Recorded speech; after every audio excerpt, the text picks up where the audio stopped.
పెద్దపల్లి జిల్లా సుల్తానాబాద్ మండలంలోని కదంబపూర్ గ్రామంలో స్వచ్ఛ శుక్రవార కార్యక్రమం నిర్వహించిన కాంగ్రెస్ నాయకులు గోస్కుల సదయ్య మీడియాతో మాట్లాడుతూ, గ్రామంలో ఉన్న ప్రజలందరికీ ఎలాంటి వ్యాధులు రాకుండా నా సొంత ఖర్చులతో ప్రతి బావిలో బ్లీచింగ్ పౌడర్ వేయడం జరిగింది.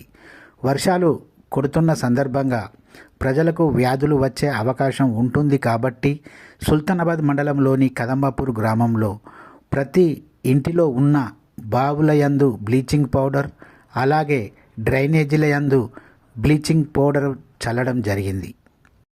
ప్రజలకు ఎలాంటి వ్యాధులు రాకుండా ఇట్టి స్వచ్ఛ శుక్రవార కార్యక్రమాన్ని నిర్వహించానని, ప్రజలందరూ బాగుంటే గ్రామం కూడా బాగుంటుందని, ప్రజలందరూ కూడా స్వచ్ఛత తప్పక పాటించాలని, తడి చెత్త పొడి చెత్త వేరు వేయాలని, ఇంటి పరిసరాల ప్రాంతాలలో ఎలాంటి చెత్త చెదారం లేకుండా చూసుకోవాలని అన్నారు కాంగ్రెస్ నాయకులు గోస్కుల సదయ్య.